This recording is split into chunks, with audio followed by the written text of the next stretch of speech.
the 3rd of the 11th, and it's 9 o'clock in the morning. It's 10:40 in the morning. Did you know that Hulk Hogan is a partner of TNA, man? How cool is that? That's like one of the coolest things that's happened this year in professional wrestling. One of them was that main event with AJ and Sting at Bound for Glory. In terms of company direction, that's a good thing, man, I believe. I don't think it will be the same as it was in WCW. Hogan isn't as young as he was, and he knows that he can't compete as much as he did back then.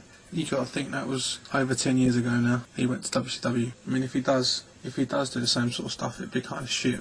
Remember, Eric Bischoff as well doesn't really like female talent. You know, that guy ain't got a clue what female talent is. What I think will end up happening is that Dixie Carter will concentrate on her knockout division and her knockout program, and I believe Hogan will concentrate on the male talent of TNA. Could be right, could be wrong. They may end up working together on both sides of it. It kind of makes more sense. If Hogan and Bischoff concentrate on the male side and Dixie Carter concentrates on her knockout program that she wants to make. And WWE, recently, they've made another Hogan DVD, 3-disc Hogan DVD, with all matches that you've never seen before on there. Are either going to lose money or make money, because what do you think Hogan's going to do, that couple of million or whatever he earns out of it? Going to put it straight into TNA? Like, he's already probably put 5-10 million possibly in it, easily. Because Hulk Hogan has always been a businessman, as well as being a professional wrestler. He's always been a businessman. I don't really want to call him a professional wrestler. He's more of an entertainer, Hogan. But yeah, you could give him that label of professional wrestler, like you can all of them. It doesn't matter how good they are at wrestling, you know, to the next guy. They are all professional wrestlers. Some are just better than others. Yes, TNA is what it's all about. I personally think Shawn Michaels doesn't really want to be doing what he's doing at the moment in this time in his career. By around with Triple H doing the whole DX thing yet again. You know, he just kind of looks bored and a bit tired, to be fair. Whether I'm right or whether I'm wrong, he may just be getting lazy in his old age, I don't know. He's no Mr. Perfect. Shawn Michaels is no Mr. Perfect. Shawn Michaels couldn't lace Kurt Hennig's boots. Mr. Perfect taught everything Shawn Michaels knows, but Mr. Perfect Kurt Hennig did not teach everything Mr. Perfect knows. That's the difference. And the guy doesn't get enough respect. He doesn't get enough recognition from anyone. Mr. Perfect, undoubtedly, even though I've said Macho Man, Bret Hart, Shawn Michaels, Mr. Perfect is definitely in that list of one of the greatest professional wrestlers of all time. And if you don't realise that, if you've never watched a Mr. Perfect match or a Kurt Hennig match, watch a couple of these matches from the 80s. Go and buy his wrestling DVD, the Life and Times of Mr. Perfect. Go and buy that. If you want to watch real professional wrestling, then you can't go wrong with that guy. It's worth 25 quid.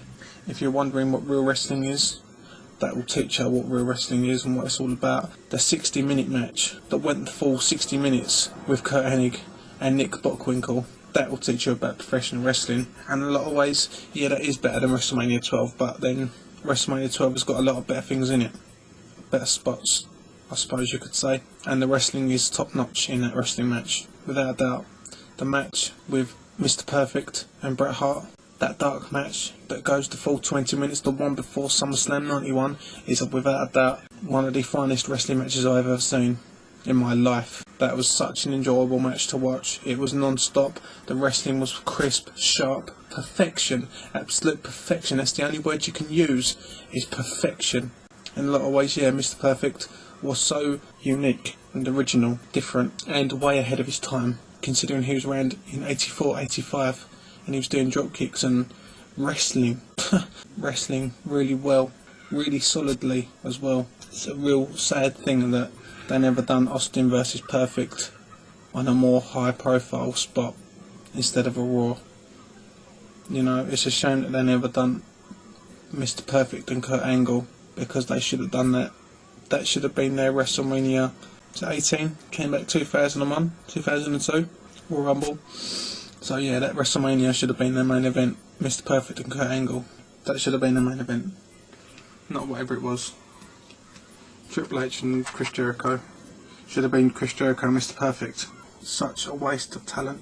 Even though he's had great matches, I know that in WWF it was a waste of talent. You know, he was the man who said to Vince that Bret is the next guy to hold this title, the IC title that is.